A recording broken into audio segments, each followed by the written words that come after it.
This recording is by Mark Smith of Simpsonville, South Carolina. The Three Musketeers by Alexandre Dumas. Chapter 64. The Man in the Red Cloak. The despair of Athos had given place to a concentrated grief which only rendered more lucid the brilliant mental faculties of that extraordinary man. Possessed by one single thought, that of the promise he had made and of the responsibility he had taken, he retired last to his chamber, begged the host to procure him a map of the province, bent over it, examined every line traced upon it, perceived that there were 4 different roads from Bethune to Armentières, and summoned the lackeys. Planchet, Grimaud, Bazin, and Mousqueton presented themselves and received clear, positive, and serious orders from Athos. They must set out the next morning at daybreak and go to Armentières, each by a different route.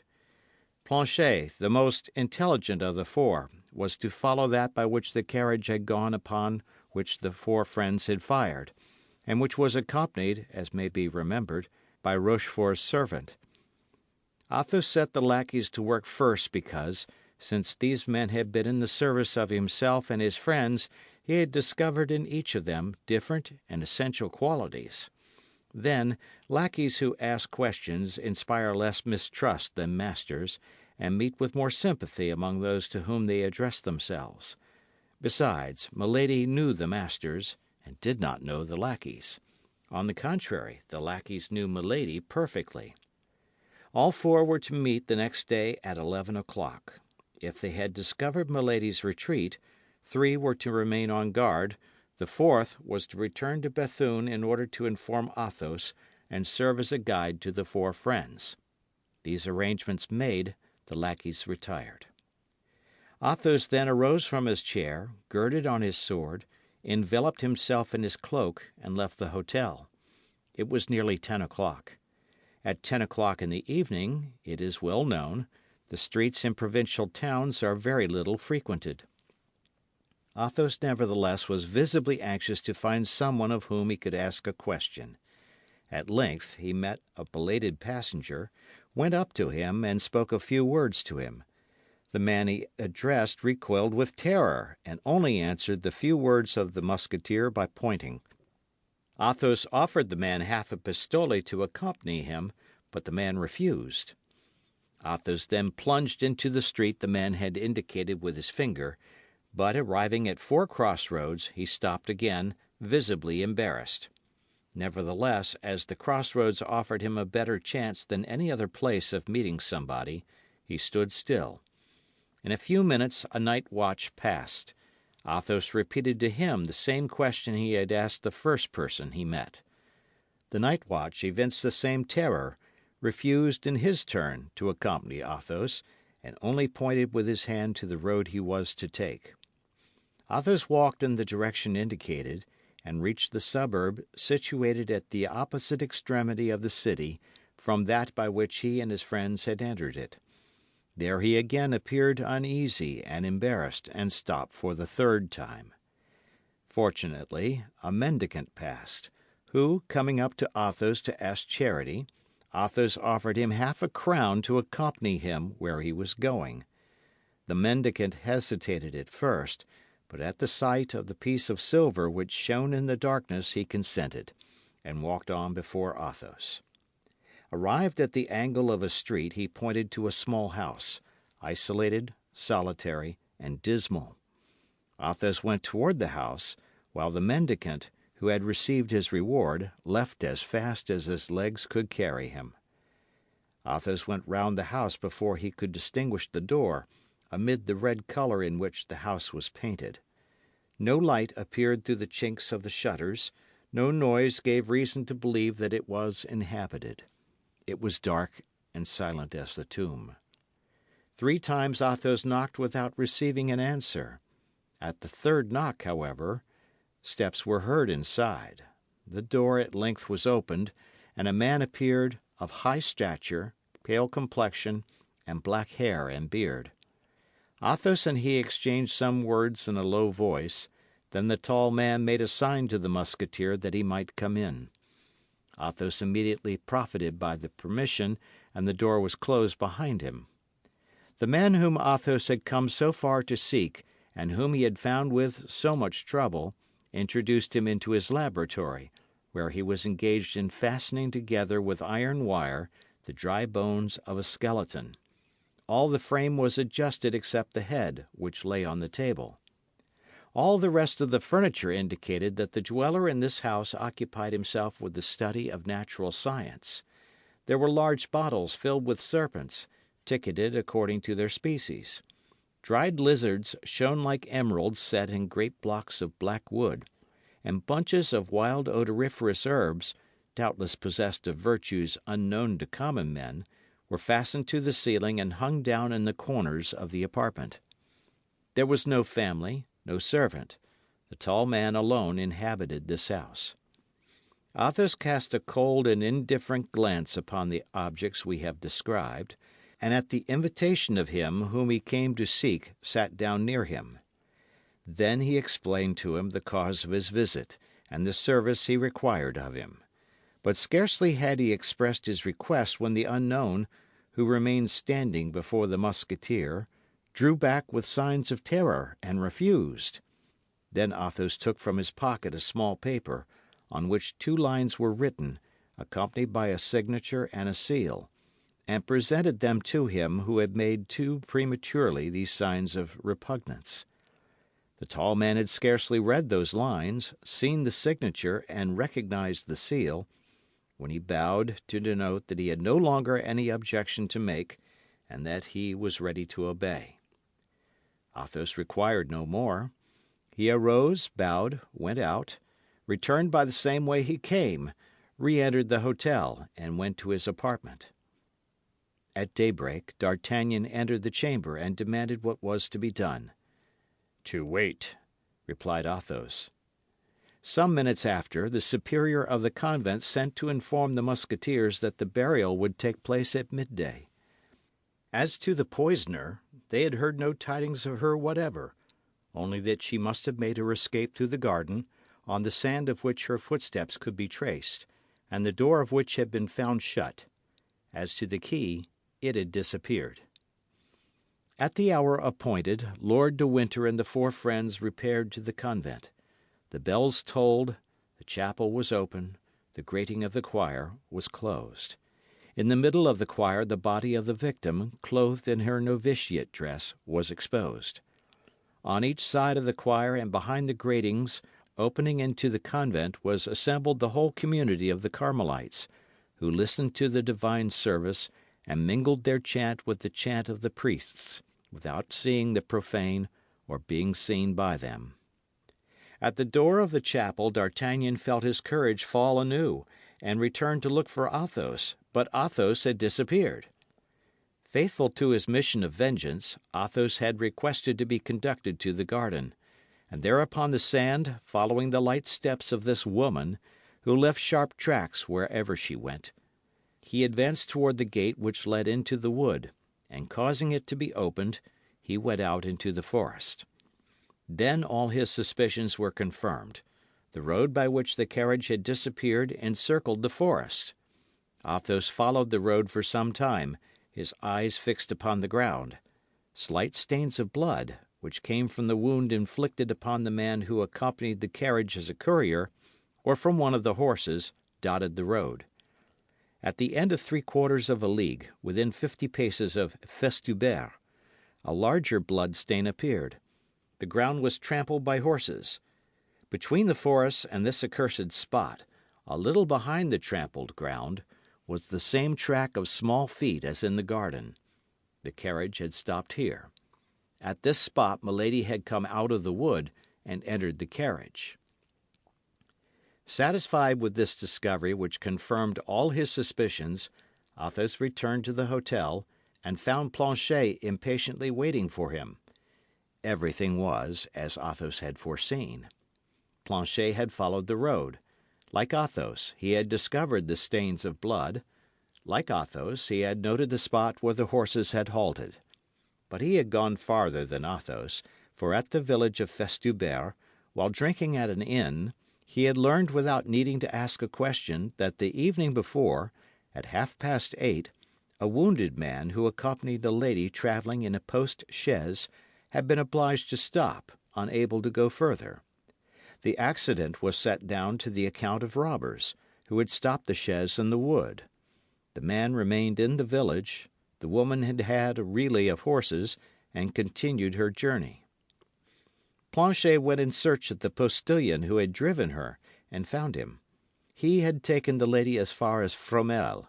From Fromelles she had set out for Armentières. Planchet took the crossroad, and by 7 o'clock in the morning he was at Armentières. There was but one tavern, the Post. Planchet went and presented himself as a lackey out of a place who was in search of a situation. He had not chatted 10 minutes with the people of the tavern before he learned that a woman had come there alone about 11 o'clock the night before, had engaged a chamber, had sent for the master of the hotel, and told him she desired to remain some time in the neighbourhood. Planchet had no need to learn more. He hastened to the rendezvous, found the lackeys at their posts, placed them as sentinels at all the outlets of the hotel, and came to find Athos, who had just received this information when his friends returned. All their countenances were melancholy and gloomy, even the mild countenance of Aramis. "What is to be done?" asked D'Artagnan. "To wait," replied Athos. Each retired to his own apartment. At 8 o'clock in the evening, Athos ordered the horses to be saddled, and Lord de Winter and his friends notified that they must prepare for the expedition. In an instant all five were ready. Each examined his arms and put them in order. Athos came down last and found D'Artagnan already on horseback and growing impatient. "Patience!" cried Athos. "One of our party is still wanting." The four horsemen looked around them with astonishment, for they sought vainly in their minds to know who this other person could be. At this moment Planchet brought out Athos's horse. The Musketeer leaped lightly into the saddle. "Wait for me," cried he. "I will soon be back." And he set off at a gallop. In a quarter of an hour he returned, accompanied by a tall man, masked and wrapped in a large red cloak. Lord de Winter and the three Musketeers looked at one another inquiringly. Neither could give the others any information, for all were ignorant who this man could be. Nevertheless, they felt convinced that all was as it should be, as it was done by the order of Athos. At 9 o'clock, guided by Planchet, the little cavalcade set out, taking the route the carriage had taken. It was a melancholy sight, that of these 6 men travelling in silence, each plunged in his own thoughts, sad as despair, gloomy as chastisement. End of chapter.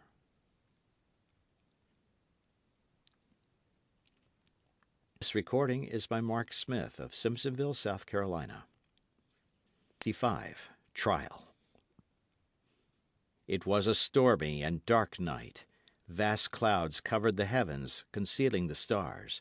The moon would not rise till midnight.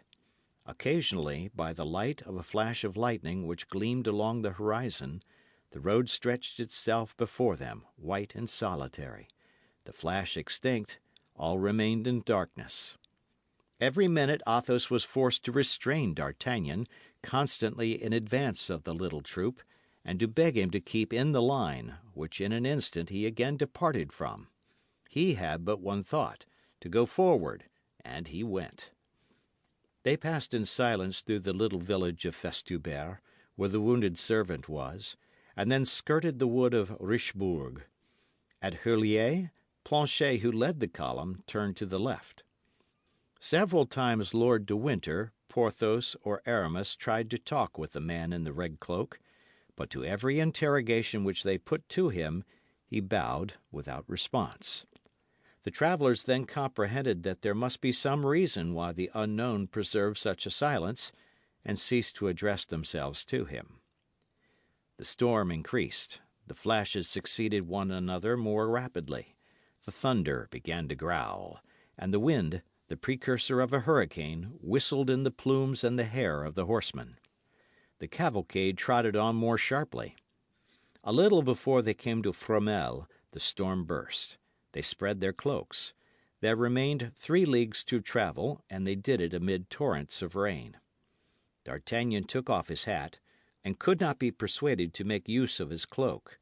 He found pleasure in feeling the water trickle over his burning brow and over his body, agitated by feverish shudders. The moment the little troop passed Goskal and were approaching the post, a man sheltered beneath the tree detached himself from the trunk with which he had been confounded in the darkness, and advanced into the middle of the road, putting his finger on his lips. Athos recognized Grimaud. "What's the matter?" cried Athos. "Has she left Armentières?" Grimaud made a sign in the affirmative. D'Artagnan ground his teeth. "Silence, D'Artagnan," said Athos. "I have charged myself with this affair. It is for me, then, to interrogate Grimaud." "Where is she?" asked Athos. Grimaud extended his hands in the direction of the Lys. "Far from here?" asked Athos. Grimaud showed his master his forefinger bent. "Alone?" asked Athos. Grimaud made the sign yes. "Gentlemen," said Athos, "she is alone within half a league of us, in the direction of the river." "That's well," said D'Artagnan. "Lead us, Grimaud." Grimaud took his course across the country and acted as guide to the cavalcade. At the end of 500 paces, more or less, they came to a rivulet, which they forded.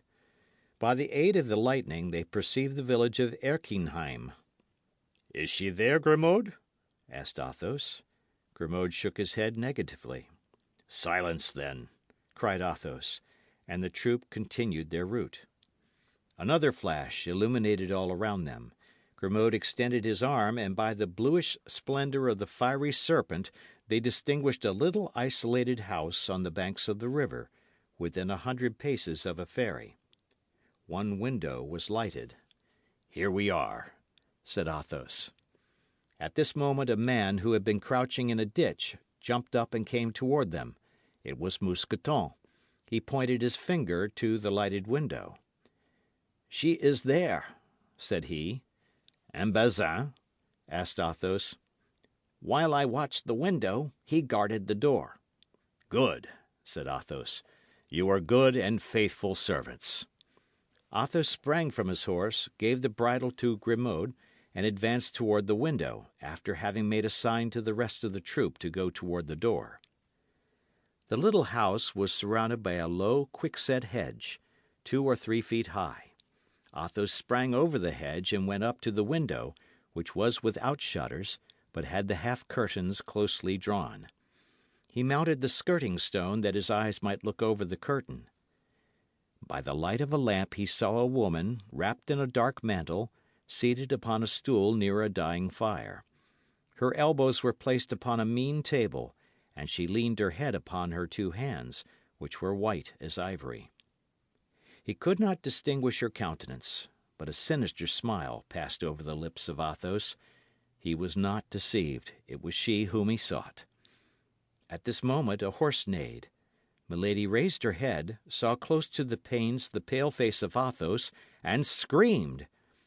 Athos, perceiving that she knew him, pushed the window with his knee and hand. The window yielded.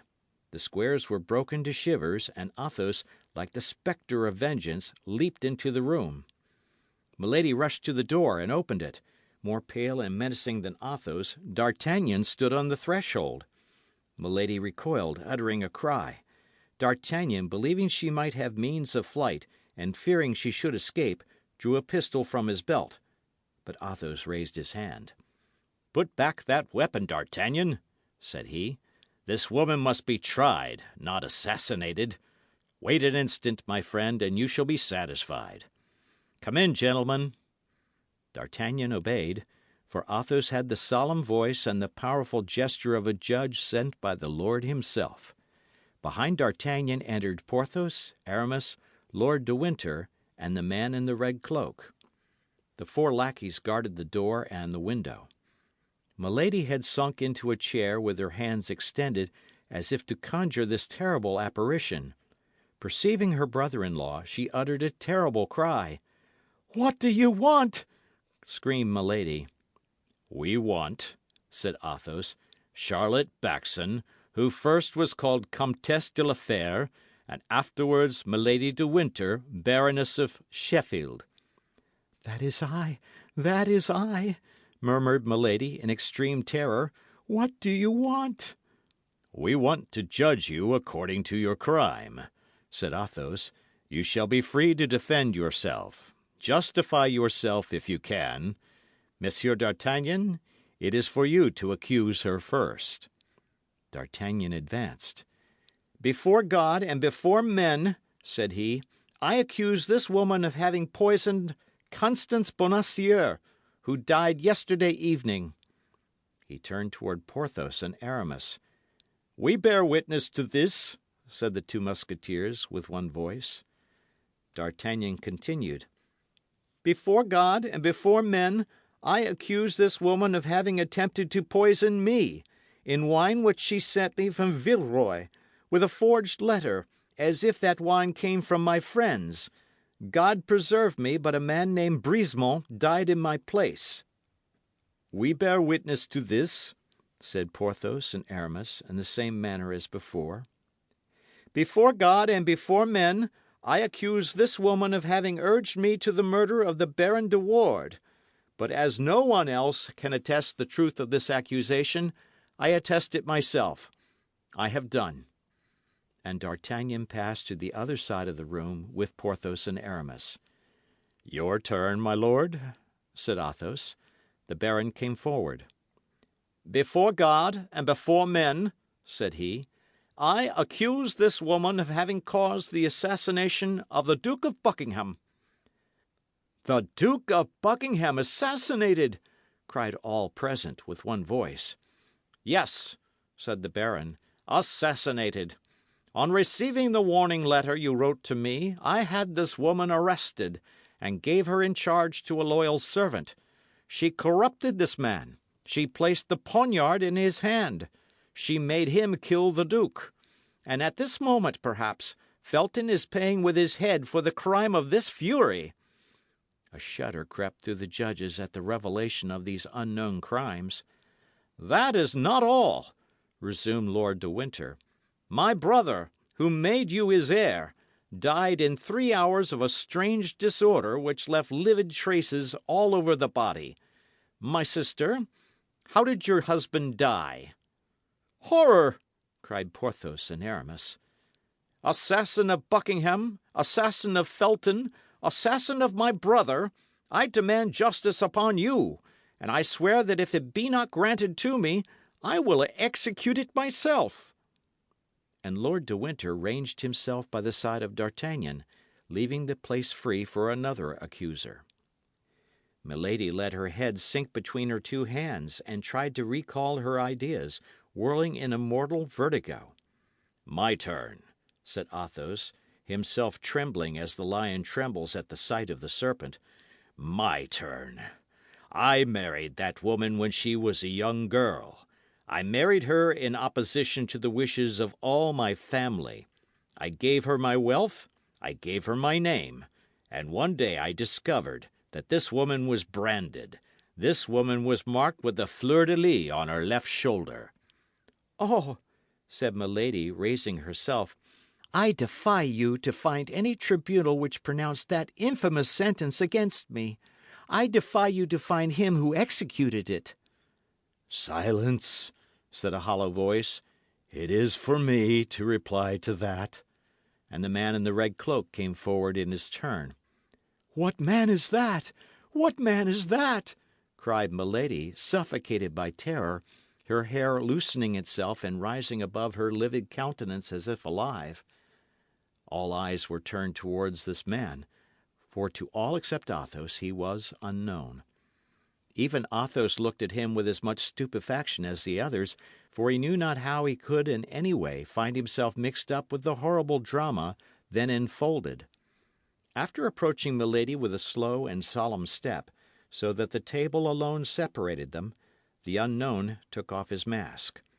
Milady for some time examined with increasing terror that pale face, framed with black hair and whiskers, the only expression of which was icy impassibility. Then she suddenly cried, "Oh, no, no!"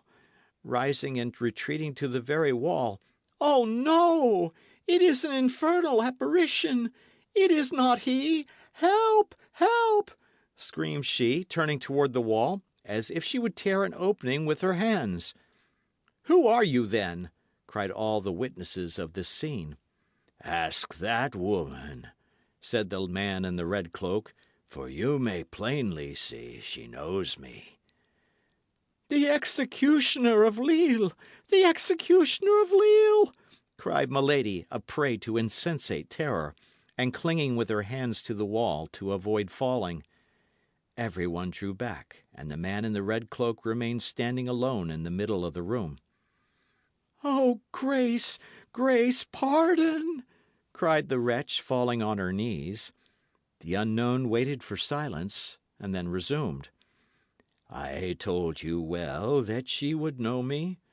Yes, I am the executioner of Lille, and this is my history." All eyes were fixed upon this man, whose words were listened to with anxious attention. That woman was once a young girl, as beautiful as she is today. She was a nun in the convent of the Benedictines of Templemar. A young priest, with a simple and trustful heart, performed the duties of the church of that convent. She undertook his seduction, and succeeded. She would have seduced a saint. Their vows were sacred and irrevocable. Their connection could not last long without ruining both. She prevailed upon him to leave the country. But to leave the country, to fly together, to reach another part of France, where they might live at ease because unknown, money was necessary. Neither had any. The priest stole the sacred vases and sold them. But as they were preparing to escape together, they were both arrested. 8 days later she had seduced the son of the jailer, and escaped. The young priest was condemned to 10 years of imprisonment, and to be branded. I was executioner of the city of Lille, as this woman has said. I was obliged to brand the guilty one, and he, gentlemen, was my brother. I then swore that this woman who had ruined him, who was more than his accomplice, since she had urged him to the crime, should at least share his punishment. I suspected where she was concealed. I followed her, I caught her, I bound her, and I imprinted the same disgraceful mark upon her that I had imprinted upon my poor brother. The day after my return to Lille, my brother in his turn succeeded in making his escape. I was accused of complicity, and was condemned to remain in his place till he should be again a prisoner. My poor brother was ignorant of the sentence. He rejoined this woman. They fled together into Berry, and there he obtained a little curacy. This woman passed for his sister. The lord of the estate on which the chapel of the curacy was situated saw this pretend sister and became enamoured of her, amorous to such a degree that he proposed to marry her. Then she quitted him she had ruined for him she was destined to ruin, and became the Comtesse de la Fère. All eyes were turned toward Athos, whose real name that was, and who made a sign with his head that all was true which the executioner had said. "Then," resumed he, "mad, desperate, determined to get rid of an existence from which she had stolen everything, honour and happiness, my poor brother returned to Lille, and learning the sentence which had condemned me in his place, surrendered himself, and hanged himself that same night from the iron bar of the loophole of his prison. To do justice to them who had condemned me, they kept their word. As soon as the identity of my brother was proved, I was set at liberty. That is the crime of which I accuse her. That is the cause for which she was branded." "Monsieur d'Artagnan," said Athos, "what is the penalty you demand against this woman?" "The penalty of death," replied D'Artagnan. "My Lord de Winter," continued Athos, "what is the penalty you demand against this woman?" "The punishment of death," replied Lord de Winter. "Messieurs Porthos and Aramis," repeated Athos, "you who are her judges, what is the sentence you pronounce upon this woman?" "The punishment of death," replied the Musketeers in a hollow voice. Milady uttered a frightful shriek, and dragged herself along several paces upon her knees toward her judges. Athos stretched out his hand toward her. "Charlotte Backson, Comtesse de la Fère, Milady de Winter," said he, "your crimes have wearied men on earth and God in heaven. If you know a prayer, say it, for you are condemned, and you shall die." At these words, which left no hope, Milady raised herself in all her pride and wished to speak, but her strength failed her. She felt that a powerful and implacable hand seized her by the hair and dragged her away as irrevocably as fatality drags humanity. She did not, therefore, even attempt the least resistance, and went out of the cottage. Lord de Winter, D'Artagnan, Athos, Porthos, and Aramis went out close behind her. The lackeys followed their masters, and the chamber was left solitary, with its broken window, its open door, and its smoky lamp burning sadly on the table. End of chapter.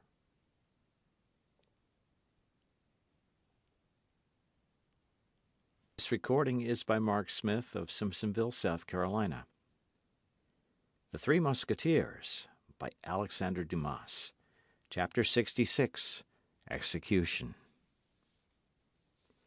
It was near midnight. The moon, lessened by its decline, and reddened by the last traces of the storm, arose behind the little town of Armentières, which showed against its pale light the dark outline of its houses and the skeleton of its high belfry. In front of them the Lys rolled its waters like a river of molten tin, while on the other side was a black mass of trees, profiled on a stormy sky, invaded by large coppery clouds which created a sort of twilight amid the night. On the left was an old abandoned mill, with its motionless wings, from the ruins of which an owl threw out its shrill, periodical, and monotonous cry. On the right and on the left of the road, which the dismal procession pursued, appeared a few low, stunted trees which looked like deformed dwarfs crouching down to watch men travelling at this sinister hour. From time to time a broad sheet of lightning opened the horizon in its whole width, darted like a serpent over the black mass of trees, and like a terrible scimitar divided the heavens and the waters into two parts. Not a breath of wind now disturbed the heavy atmosphere. A deathlike silence oppressed all nature. The soil was humid and glittering with the rain which had recently fallen, and the refreshed herbs sent forth their perfume with additional energy. Two lackeys dragged Milady, whom each held by one arm. The executioner walked behind them, and Lord de Winter, D'Artagnan, Porthos, and Aramis walked behind the executioner. Planchet and Bazin came last. The two lackeys conducted Milady to the bank of the river. Her mouth was mute, but her eyes spoke with their inexpressible eloquence, supplicating by turns each of those on whom she looked. Being a few paces in advance, she whispered to the lackeys, "1,000 pistoles to each of you, if you will assist my escape. But if you deliver me up to your masters, I have near at hand avengers who will make you pay dearly for my death." Grimaud hesitated. Mousqueton trembled in all his members. Athos, who heard Milady's voice, came sharply up. Lord de Winter did the same. "Change these lackeys," said he. "She has spoken to them. They are no longer sure." Planchet and Bazin were called, and took the places of Grimaud and Mousqueton. On the bank of the river the executioner approached Milady and bound her hands and feet. Then she broke the silence to cry out, "You are cowards, miserable assassins! 10 men combined to murder 1 woman. Beware! If I am not saved, I shall be avenged." "You are not a woman," said Athos, coldly and sternly. "You do not belong to the human species. You are a demon escaped from hell, whither we will send you back again." "Ah, you virtuous men!" said Milady. "Please to remember that he who shall touch a hair of my head is himself an assassin." "The executioner may kill, without being on that account an assassin," said the man in the red cloak, rapping upon his immense sword. "This is the last judge. That is all. Nachrichter, as say our neighbours, the Germans." And as he bound her while saying these words, Milady uttered 2 or 3 savage cries, which produced a strange and melancholy effect in flying away into the night, and losing themselves in the depths of the woods. "If I am guilty, if I have committed the crimes you accuse me of," shrieked Milady, "take me before a tribunal. You are not judges. You cannot condemn me." "I offered you Tyburn," said Lord de Winter. "Why did you not accept it?" "Because I am not willing to die," cried Milady, struggling. "Because I am too young to die." "The woman you poisoned at Bethune was still younger than you, madam, and yet she is dead," said D'Artagnan. "I will enter a cloister. I will become a nun," said Milady. "You were in a cloister," said the executioner, "and you left it to ruin my brother." Milady uttered a cry of terror and sank upon her knees. The executioner took her up in his arms and was carrying her toward the boat. "Oh, my God!" cried she. "My God, are you going to drown me?" These cries had something so heartrending in them that Monsieur d'Artagnan, who had been at first the most eager in pursuit of Milady, sat down on the stump of a tree and hung his head, covering his ears with the palms of his hands, and yet, notwithstanding, he could still hear her cry and threaten. D'Artagnan was the youngest of all these men. His heart failed him. "Oh, I cannot behold this frightful spectacle," said he. "I cannot consent that this woman should die thus." Milady heard these few words and caught at a shadow of hope. "D'Artagnan, D'Artagnan," cried she, "remember that I loved you." The young man rose and took a step toward her. But Athos rose likewise, drew his sword, and placed himself in the way. "If you take one step farther, D'Artagnan," said he, "we shall cross swords together." D'Artagnan sank on his knees and prayed. "Come," continued Athos, "executioner, do your duty." "Willingly, monseigneur," said the executioner, "for as I am a good Catholic, I firmly believe I am acting justly in performing my functions on this woman." "That's well." Athos made a step toward Milady. "I pardon you," said he, "the ill you have done me. I pardon you for my blasted future, my lost honour, my defiled love, and my salvation for ever compromised by the despair into which you have cast me. Die in peace." Lord de Winter advanced in his turn. "I pardon you," said he, "for the poisoning of my brother, and the assassination of his Grace Lord Buckingham. I pardon you for the death of poor Felton. I pardon you for the attempts upon my own person. Die in peace." "And I," said Monsieur d'Artagnan, "pardon me, madam, for having by a trick unworthy of a gentleman provoked your anger, and I, in exchange, pardon you the murder of my poor love and your cruel vengeance against me. I pardon you, and I weep for you. Die in peace." "I am lost," murmured Milady in English. "I must die." Then she arose of herself, and cast around her one of those piercing looks which seemed to dart from an eye of flame. She saw nothing, she listened, and she heard nothing. "Where am I to die?" said she. "On the other bank," replied the executioner. Then he placed her in the boat, and as he was going to set foot in it himself, Athos handed him a sum of silver. "Here," said he, "is the price of the execution, that it may be plain we act as judges." "That is correct," said the executioner. "And now, in her turn, let this woman see that I am not fulfilling my trade, but my debt." And he threw the money into the river.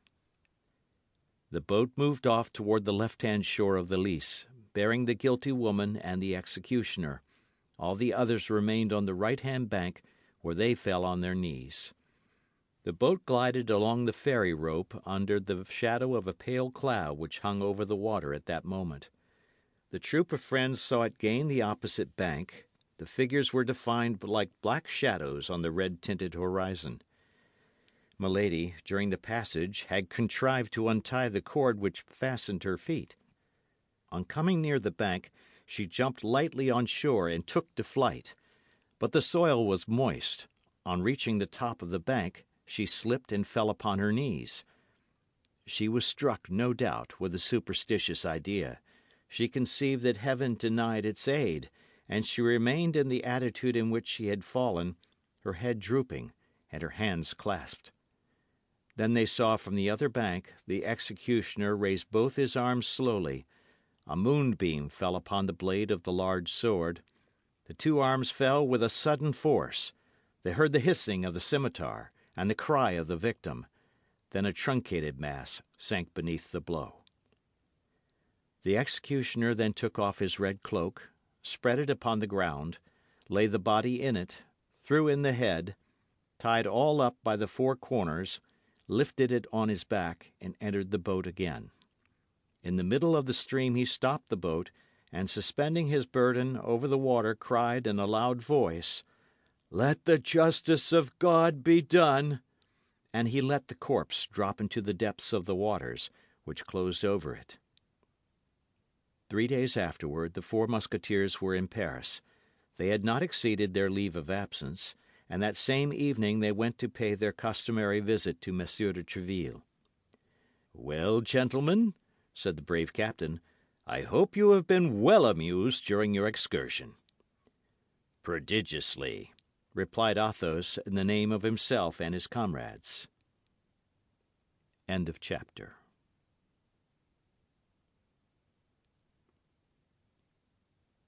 This recording is by Mark Smith of Simpsonville, South Carolina.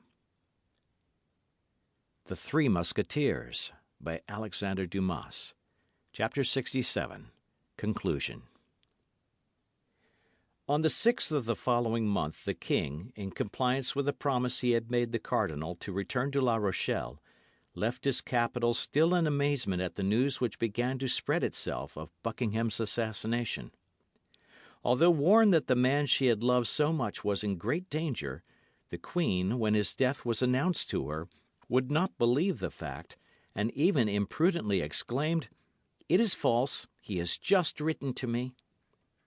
But the next day she was obliged to believe this fatal intelligence.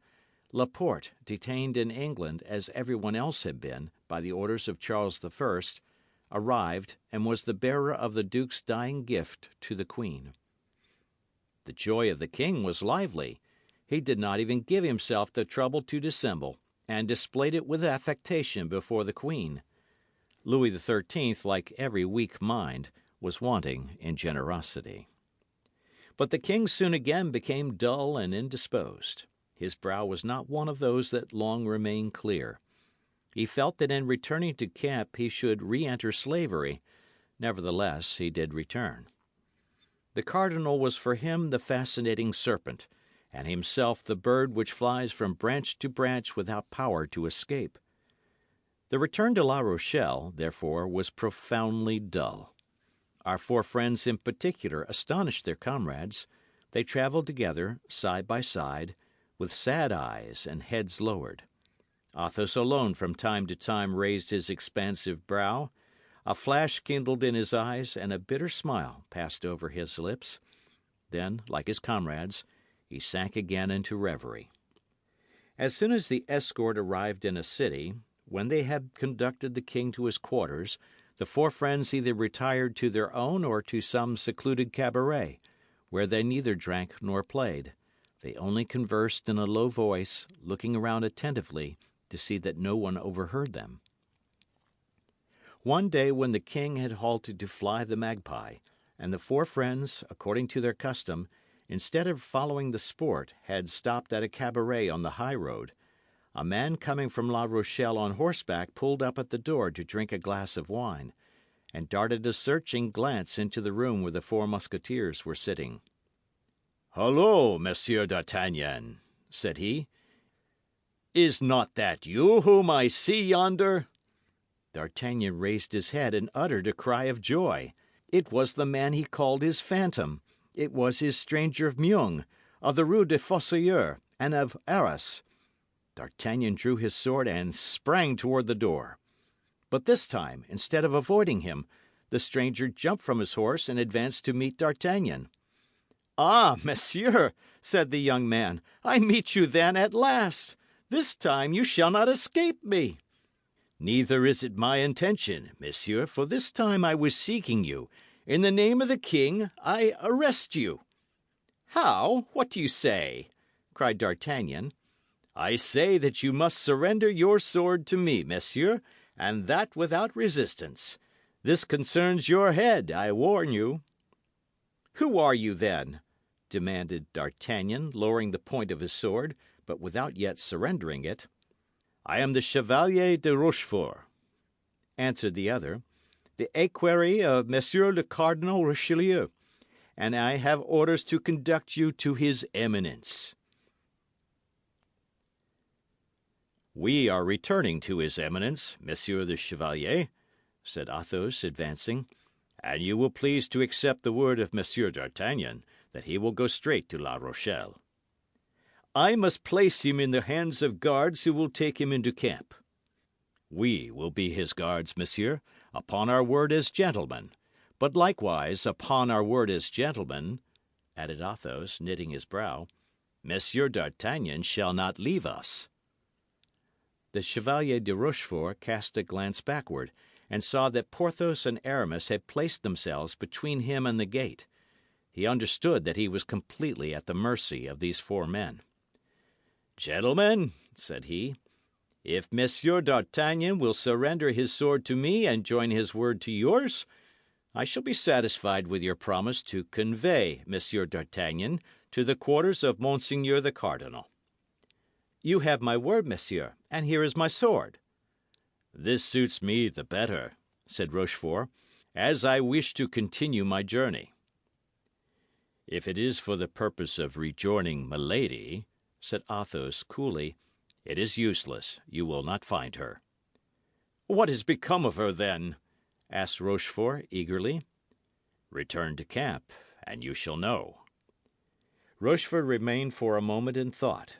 Then, as they were only a day's journey from Surgères, whither the cardinal was to come to meet the king, he resolved to follow the advice of Athos and go with them. Besides, this return offered him the advantage of watching his prisoner. They resumed their route. On the morrow, at 3 o'clock in the afternoon, they arrived at Surgères. The cardinal there awaited Louis XIII. The minister and the king exchanged numerous caresses, felicitating each other upon the fortunate chance which had freed France from the inveterate enemy who set all Europe against her. After which, the cardinal, who had been informed that D'Artagnan was arrested, and who was anxious to see him, took leave of the king, inviting him to come the next day to view the work already done upon the dyke. On returning in the evening to his quarters at the bridge of La Pierre, the cardinal found, standing before the house he occupied, D'Artagnan without his sword, and the three Musketeers armed. This time, as he was well attended, he looked at them sternly, and made a sign with his eye and hand for D'Artagnan to follow him. D'Artagnan obeyed. "We shall wait for you, D'Artagnan," said Athos, loud enough for the cardinal to hear him. His Eminence bent his brow, stopped for an instant, and then kept on his way, without uttering a single word. D'Artagnan entered after the cardinal, and behind D'Artagnan the door was guarded.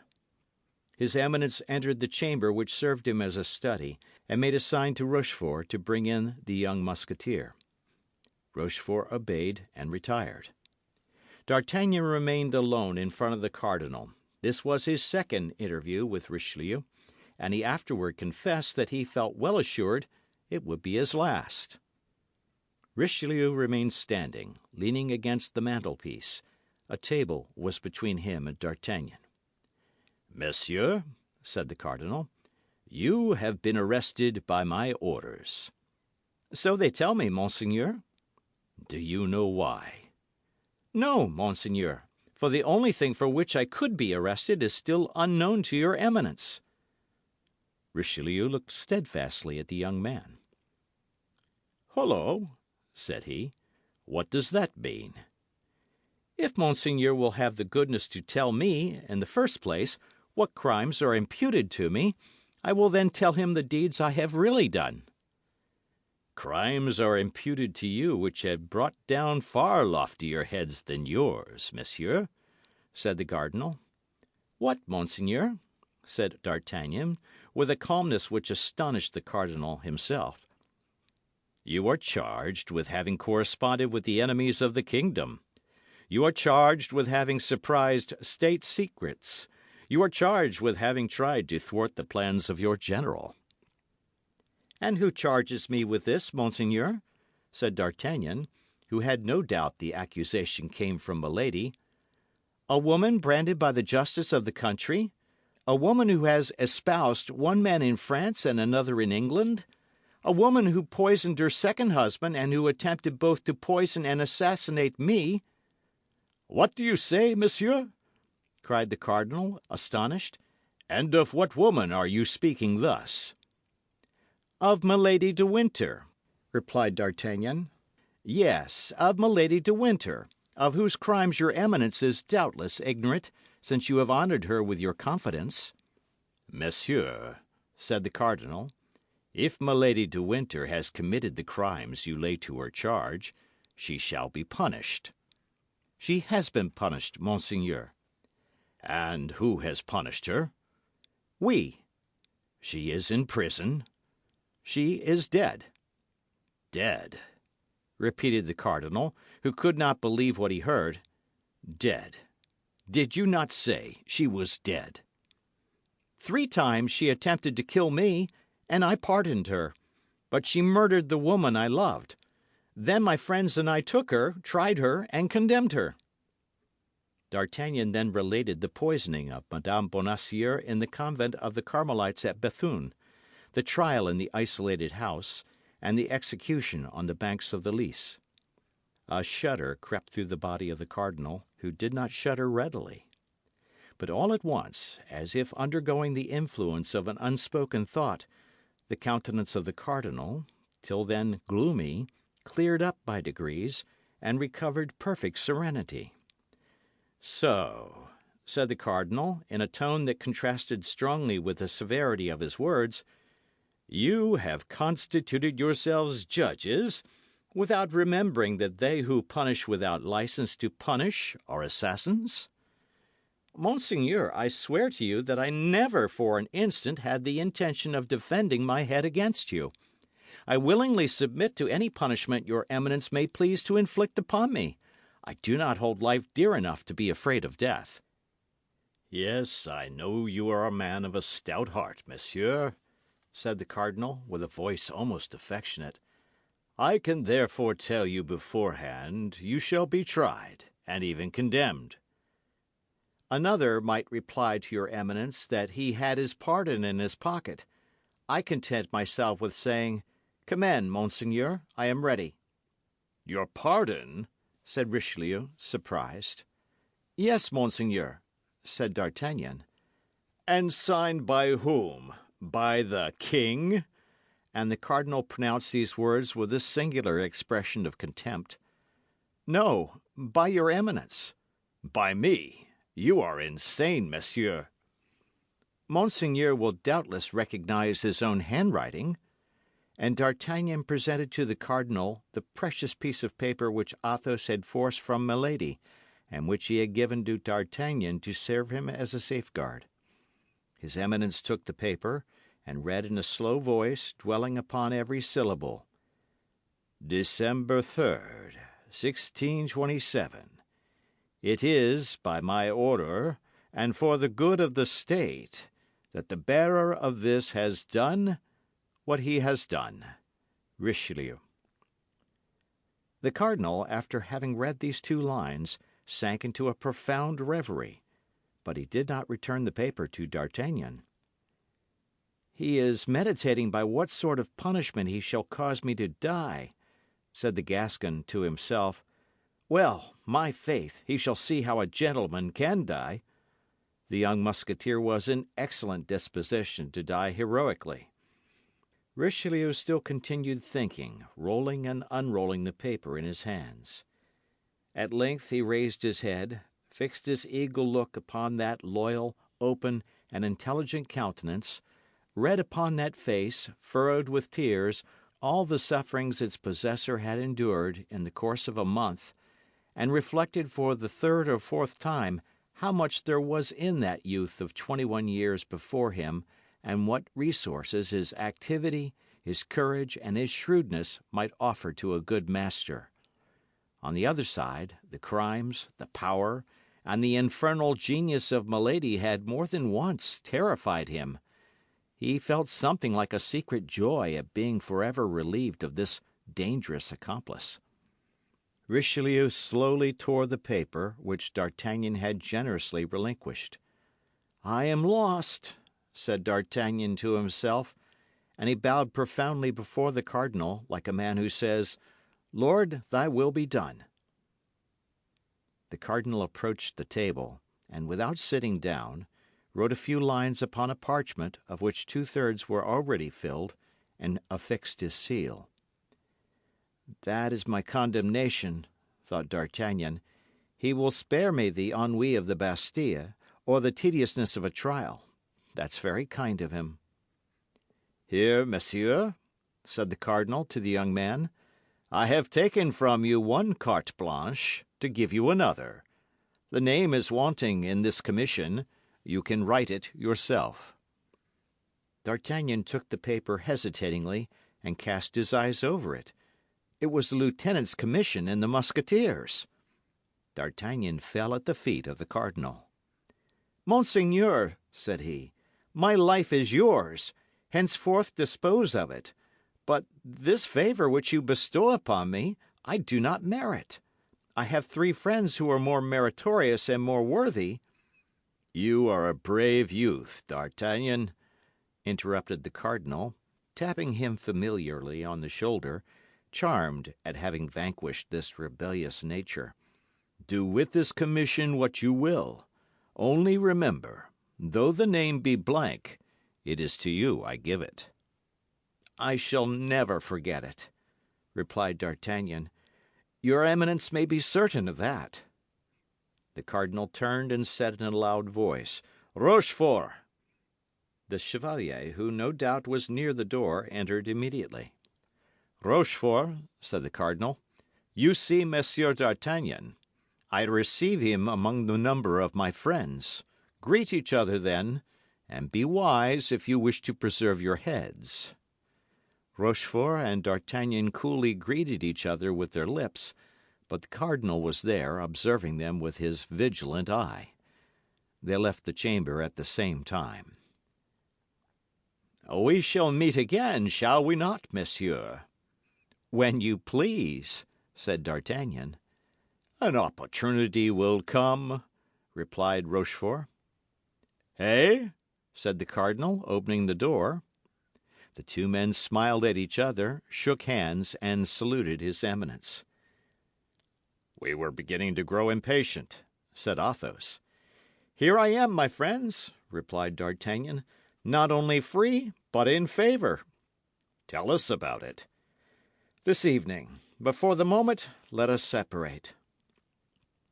Accordingly, that same evening D'Artagnan repaired to the quarters of Athos, whom he found in a fair way to empty a bottle of Spanish wine, an occupation which he religiously accomplished every night.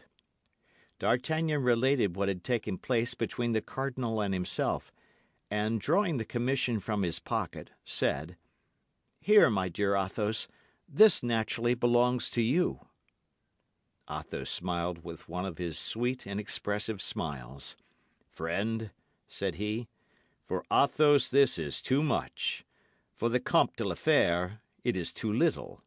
Keep the commission, it is yours. Alas, you have purchased it dearly enough." D'Artagnan left Athos's chamber and went to that of Porthos. He found him clothed in a magnificent dress covered with splendid embroidery, admiring himself before a glass. "Ah, ah! Is that you, dear friend?" exclaimed Porthos. "How do you think these garments fit me?" "Wonderfully," said D'Artagnan, "but I come to offer you a dress which will become you still better." "What?" asked Porthos. "That of a lieutenant of Musketeers." D'Artagnan related to Porthos the substance of his interview with the cardinal, and said, taking the commission from his pocket, "Here, my friend, write your name upon it and become my chief." Porthos cast his eyes over the commission and returned it to D'Artagnan, to the great astonishment of the young man. "Yes," said he, "yes, that would flatter me very much, but I should not have time enough to enjoy the distinction. During our expedition to Bethune, the husband of my duchess died. So, my dear, the coffer of the defunct holding out its arms to me, I shall marry the widow. Look here, I was trying on my wedding suit. Keep the lieutenancy, my dear, keep it." The young man then entered the apartment of Aramis. He found him kneeling before a prie-dieu, with his head leaning on an open prayer book. He described to him his interview with the cardinal, and said, for the third time, drawing his commission from his pocket, "You, our friend, our intelligence, our invisible protector, accept this commission. You have merited it more than any of us by your wisdom and your counsels, always followed by such happy results." "Alas, dear friend," said Aramis, "our light adventures have disgusted me with military life. This time my determination is irrevocably taken. After the siege, I shall enter the house of the Lazarists. Keep the commission, D'Artagnan. The profession of arms suits you. You will be a brave and adventurous captain."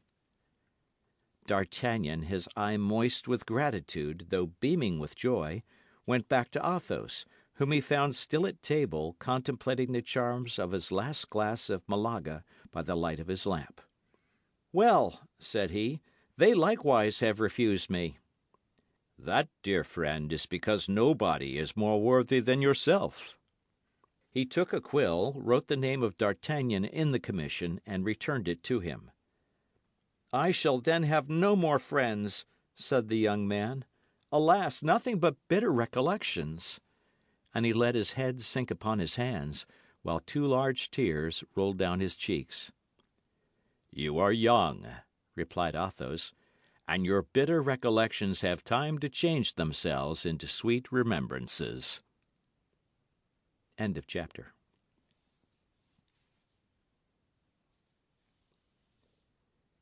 This recording is by, Mark Smith, I think, of Simpsonville, South Carolina, he says. Ah, well, let us get on to the story. The Three Musketeers, by my friend Alexandre Dumas. Chapter the last. Epilogue. La Rochelle, deprived of the assistance of the English fleet and of the diversion promised by Buckingham, surrendered after a siege of a year. On the 28th of October, 1628, the capitulation was signed. The king made his entrance into Paris on the 23rd of December of the same year. He was received in triumph, as if he came from conquering an enemy and not Frenchmen. He entered by the Faubourg Saint-Jacques, under verdant arches. D'Artagnan took possession of his command. Porthos left the service, and in the course of the following year married Madame Coquenard. The coffer so much coveted contained 800,000 livres. Mousqueton had a magnificent livery, and enjoyed the satisfaction of which he had been ambitious all his life, that of standing behind a gilded carriage. Aramis, after a journey into Lorraine, disappeared all at once and ceased to write to his friends. They learned at a later period, through Madame de Chevreuse, who told it to 2 or 3 of her intimates, that, yielding to his vocation, he had retired into a convent, only into which nobody knew. Bazin became a lay brother. Athos remained a musketeer under the command of D'Artagnan till the year 1633, at which period, after a journey he made to Touraine, he also quit the service, under the pretext of having inherited a small property in Roussillon. Grimaud followed Athos. D'Artagnan fought 3 times with Rochefort and wounded him 3 times. "I shall probably kill you the 4th," said he to him, holding out his hand to assist him to rise. "It is much better, both for you and for me, to stop where we are," answered the wounded man. "Morbleu, I am more your friend than you think, for after our very first encounter I could, by saying a word to the cardinal, have had your throat cut." They this time embraced heartily, and without retaining any malice. Planchet obtained from Rochefort the rank of sergeant in the Piedmont regiment. Monsieur Bonacieux lived on very quietly, wholly ignorant of what had become of his wife, and caring very little about it. One day he had the imprudence to recall himself to the memory of the cardinal. The cardinal had him informed that he would provide for him so that he should never want for anything in the future. In fact, Monsieur Bonacieux, having left his house at 7 o'clock in the evening to go to the Louvre, never appeared again in the Rue des Fossoyeurs. The opinion of those who seemed to be best informed was that he was fed and lodged in some royal castle, at the expense of his generous eminence. This is the end of The 3 Musketeers by Alexandre Dumas, translated by William Robson. It has been a delight for you to listen to my story, and I thank you so very much. Adieu to you.